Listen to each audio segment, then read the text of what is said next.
So how do I reference her in this? I mean, that's a lot. So If you just want to say, hi, I'm with Michelle today. Do you want me to would you like to introduce yourself? Yes, thank you so much. That's fine. I'll fumble it and then I'll be like messing it up.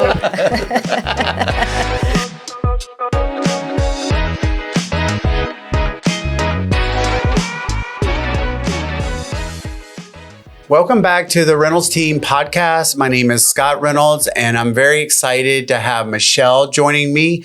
For those that may not know you, do you mind introducing yourself? Hi, I'm Michelle Wagner. I'm the genealogy librarian for the Indian River County Library System, and I've also been designated as the chairperson for the Indian River County Centennial.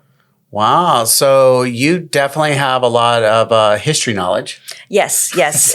I've had to learn quite a bit of it. Other than the fact that I'm from this area, I've also had to make sure and do my research to keep up with the times. You know, something that I didn't know, I'll just kind of jump into it. Something that I did not know is, Indian River County that's the creation of Indian River County is what kicks off the Centennial. Correct. Right? So June 29th, 1925, the county was actually formed by Governor Martin. He had put it into writing in May, but he required a 30-day time frame for it to be put into law. So we are actually June 29th, 1925. That's the official date. That's the official date. And so then that means we were actually part of probably St. Lucie County. Correct. Way back when. So if we do the math, 1905 to 1925, we were part of St. Lucie County. Prior to that, we were part of Brevard County. And we can go all the way back to 1845 when the state was actually formed. I never knew we were part of Brevard County. But yes, we've been 5 counties. So, because that's when I first started here, I saw some old like phone books and stuff, and the area code was 561. Correct. And then, so I guess when they carved out Indian River County and probably something to do with the phone company, carved out 772. So the 772 actually came later on just because of the population. When I was growing up, 561 was the area code still. Really? Yes. So it just, as the population grew, the phone numbers had to continue and they ran out of all the 561 numbers. So they added the 772. I don't know if this is an urban legend, but I learned a few years ago that the reason why 321 is 321. And what was the reason? Takeoff. Oh, okay. For Space Coast. That makes sense. So yes. Random. So and there's a lot of different kind of interesting history things as of that nature. Like when we were formed in 1925, Martin County, the folks who lived in Jensen Beach and a little bit further south, they wanted to become their own county as well. And so again, they went up the same time that we did, and Governor Martin approved for them to be their own county. And so they named their county after Governor Martin. We wanted to keep it with the lagoon, and that's why we're called Indian River. But they had, instead of a 30-day basically period that they had to wait for law, they had 60 days. So their anniversary for 100 is actually a month after ours. Oh, that's so interesting. It was quite interesting. So, Yes. so kind of jumping over into real estate a little bit, I'm just, because there's like, this could go many different directions. But in regards to the real estate and the barrier island, to my memory, is a lot of people didn't live on the island in the very beginning. And I think Riamar was one of the first established neighborhoods. So Riamar was in this area. Of course, you have to remember that the barrier island, starting from the St. Lucie County border, all the way to the Brevard border, that's actually called Orchid Island. So the whole area was called Orchid Island. Riamar was established in this area. And then you had Orchid Island further north. That was actually the town of Orchid. And that is the northern part that was formed. And the Michael family, they were the Deerfield Groves. They are actually the ones that were here in the 1890s, establishing the environment and petitioning for the island to be called Orchid. And they were a Grove family. So they're still there, which is really interesting. Wow. The Wabasso Bridge is actually named after A.B. Michael because he had donated that property from the river, from the ocean all the way to US 1. So you're clicking out something to me is there's a subdivision that is now getting developed over by Wabasso, and originally it was called like Michael's Creek. Yes. It So probably has something to do with. yes, the Michael family, very prominent. Okay. And in fact, the original homestead of A.B. Michael is a brand new housing development on the southern side of Wabasso Road. So, Yeah. so as you go That's what over I'm the talking bridge, you look to the right. Yes, and that was the original homestead for A.B. Michael. And it's amazing to see pictures of that compared to what it looks like now. It was all getting developed the first time, and unfortunately, it fell victim of the recession. But it was all getting developed. It was actually called Michael's Creek, and it Yes. was getting developed, it never shook out. But now, how many years ago is that? 15 or so About years 15, ago. yeah. It's now getting developed. So. Interesting. So that was Groves, and the family still lives in that area, but they live further on the island. So if you were to see where the actual development is, they're further south. Nice. That's quite interesting. I remember just as a new person when we moved from Cleveland and we first moved here in '06, it was so confusing about explaining that all the little jurisdiction lines. You would see Vero Beach City, and then you'd see Indian River Shores, and then Orchid. Welcome to Orchid, and it's just but a lot of it has Vero Beach mailing addresses. So it was, and then you got the unincorporated part of Vero Beach, yes, as well, and the unincorporated town of Wabasso, of Gifford, and Winter Beach. And so it's like really hard when a member of the public, someone's from Colorado, and they're like, "Well, what's the population of Vero Beach?" And so what they're really looking for is all of that combined, right? Because we all consider it Vero Beach. But Vero Beach City is actually really small. Yes, and amazingly, it's larger than it once was. When, if you look back in the 1920 census, Vero Beach had a population of about 500 people, which is quite interesting because of the size that it is today. But it is one of those things where, as a whole, we're Indian River County, but we have so many different things. Vero was established in 1919. Beach was added on in 1925 when we became a county, because people wanted to say, "Oh, I live in Vero Beach," and that would bring in tourism. Same thing as Winter Beach. Winter Beach was originally called Quay, and that was named after one of our politicians. And so in 1925, they decided to change it to Winter Beach to bring in population. Oh. So it's very kind of interesting how everything changed because the county wanted to grow. But you have all these places that were already in existence before we actually became a county. We were gonna, give a little information, maybe a tease on the Spires building, the high rises. Only 2 high rises, yes, in Indian River County. A good friend of mine, Rhodey Johnson, who wrote the book about the U-boats, the German U-boats, is in the process of writing a book on the Spires. And he's done about 2 years worth of research right now. We're waiting for him to come out with the book. So I don't want to give you too much, but he has done a lot of factual research as to why those were the 2 only high-rise buildings in Indian River County. I know the moorings, I think, started getting developed, and then John's Island. There's a little bit of history. They were having a little hard time developing, and took some notes from the moorings. So John's Island is incredibly old, and you have a lot of pioneers that left from John's Island and went over to Winter Beach. But if you were to go and look at some of the documents, a good portion of the pioneers came from Winter Beach and came from John's Island. When we're looking at true people who lived in the mosquito-infested, basically swampy areas. Which that's what the Barrier Island really was. Yes, and those are the families that were there. And it's amazing how the moorings kind of took that information. Now, St. Edward's School also is very old as well, not as old as that, but they decided that they wanted to have a school over on the island, just like Orchid had a school as well. That covers a lot of the Barrier Island. What about some maybe... Did you know, or history of the 14th Avenue, the downtown area? So we have a lot of historical buildings there. The Press Journal was there. We had Pocahontas Building, which if you've ever gone down 14th Avenue, a great place to go is the Italian Kitchen. He and I worked together, and there's some historical pictures of the area and his restaurant. The whole downtown area started out with just a few buildings, a garage. There was a park, and the park is amazing because it's called Auto Park. I mean, that's where the cars went. That was you parked your car, you went to the park, and then it was also known as Liberty Park. But there are so many things like the bank that's on the corner that's now a furniture store. These are all things that are historical, and the Vero Theater. I mean, the Vero Theater was the whole icing on the cake as to why we ended up petitioning to be a county. The sheriff decided that he wanted to enforce blue laws.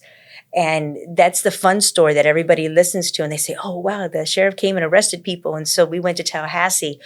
But what kind of laws? The blue law, the Sunshine Blue laws.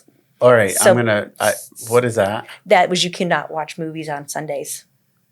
You could not go to the movie theater and watch movies on Sundays. Yes. Okay. And so a lot of people went to the movie theater, and the sheriff kept going and arresting people. And there was a judge, oh my gosh, I just forgot his name. But he was the one who signed the petition saying the sheriff couldn't go anymore, and then it got revoked, and it ended up going back, and so the sheriff was able to go and arrest people again. But open season. But what was it? Religious? Was it? No. The first movie that they played was The Hunchback of Notre Dame. Okay. So it wasn't a religious reason. It was strictly because. I mean, it could have been religious based on the law itself, but the movies that the theater was playing. But I was just like, why Sunday? You know, I don't. You know, that was. And it could have been a religious law. Yeah, I'm just stretching to figure out the why behind it. So the judge that actually put it into law, and I wish I could remember his name. I want to say Cunningham or Cottenham. He actually later on got into a disagreement with another judge, and that judge had him and his wife murdered. And so you had one judge murder another judge. Wow. And it's all over documentation. If you were to look up, it was Judge Peel who was the one who was charged with the murder.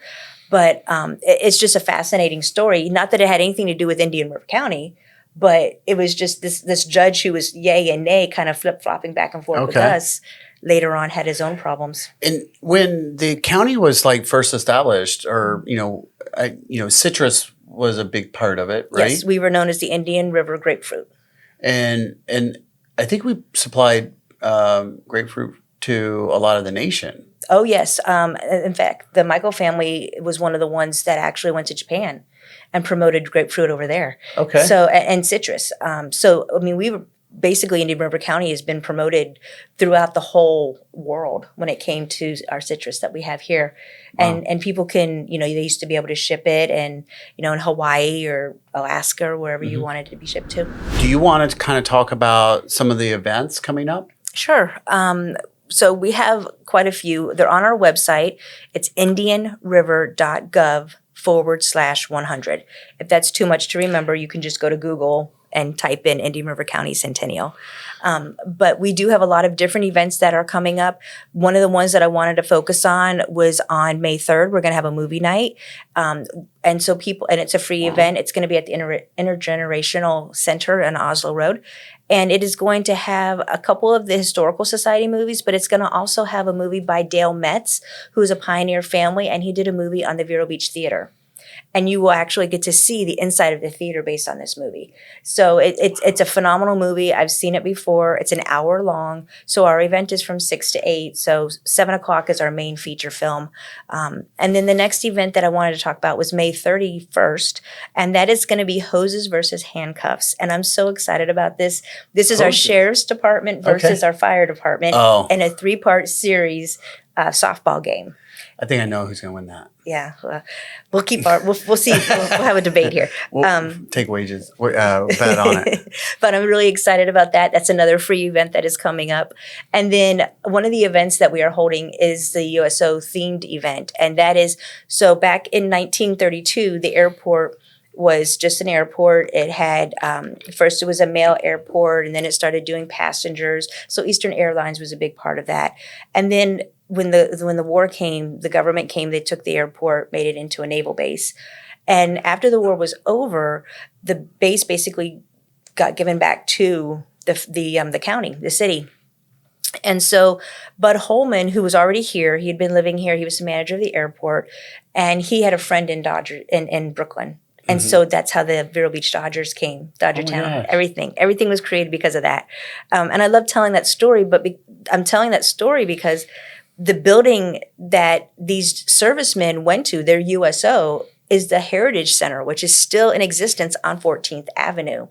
And so we are planning this event on May 23rd to honor them, the veterans, World War II veterans. We're hoping we'll get a couple of them. And we're going to have a dress theme. So 1940s dress. And we're going to have a swing band and everything else. It's $25 to be part of it. But it's just going to be an amazing experience because we're actually giving back and honoring our veterans, and we're doing it in a historical period. The time capsule. Talk about the time capsule. So everyone has all these questions about the time capsule, which I'm excited to have. So June 30th, is when we're actually going to have the time capsule. It's going to be from 10 to 11:30. We're going to have it at the community, admin community building. And that is going to be Building A over at the administrative buildings for the county. And we are going to have a variety of things that are put into the time capsule. Papers, documents. I've got a couple special things that people have donated to put in. So we're going to have a really great time with that event. It's not going to be like, again, it's only 10 to 11:30, but it's going to be something that in 50 years from now, we're going to have the time capsule opened. So the kids that are kids now will get to experience it being opened in 50 years. So 2075. Yes. And I was just having fun earlier. Like, that's going to be with AI being very mature. Right. That should be very interesting. And we're not going to have anything electronic in the time capsule.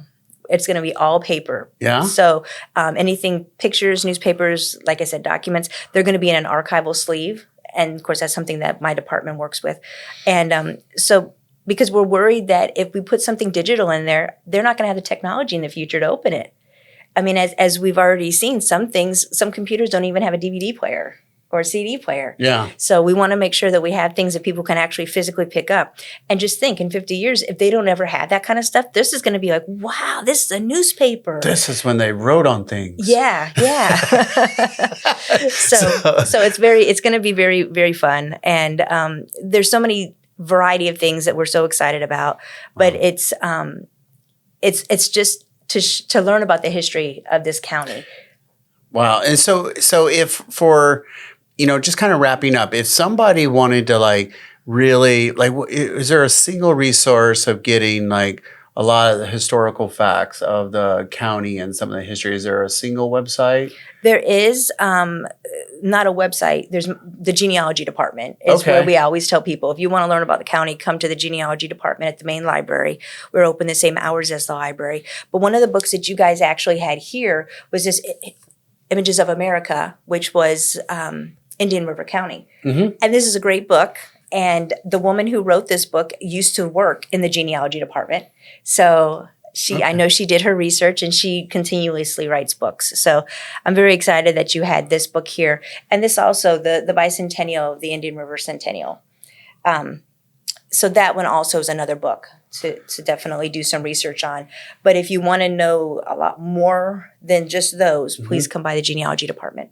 Okay, and we will link up all of your information here in the video so that anyone can reach out. And this is very, very interesting. I typically lean a little more forward on technology and future, and it's really kind of fun to take a look back and how we got here. Yes, absolutely. And I love pointing out the fact Mosquito Control will be 100 years this year as well. And in oral histories that I have read from pioneer families, the first one I read, they talked about how the mosquitoes were so big, like birds. And I thought, this is just an imagination. When I read the next one, I realized that they were serious. And mosquito mosquitoes were so large here that people actually had to walk around all day with nets around their heads because you were not able to get away from the mosquitoes. They would just swarm you. A gentleman was talking about putting his hand on a screen, and that's what he and his friends would do. When they moved their hand would be outlined in the screen by all the mosquitoes that were trying to bite their hand. Well, we're definitely gonna, maybe we'll end up having you back because there's so much content that we can dive into. Maybe next time we talk about sea turtles. Oh, yes. So I love sea turtles. So, but thank you again for coming. We really, really appreciate it. Thank you. Thank you for having me. And if thank you guys for staying tuned in. And if you have any questions for Michelle or for myself that we can chase down for you, or if you have any comments or any input or any historical point or question, just put it down below, and we would love for you to share it. Share this video with anyone on your social. And thank you so much for tuning in. So thank you.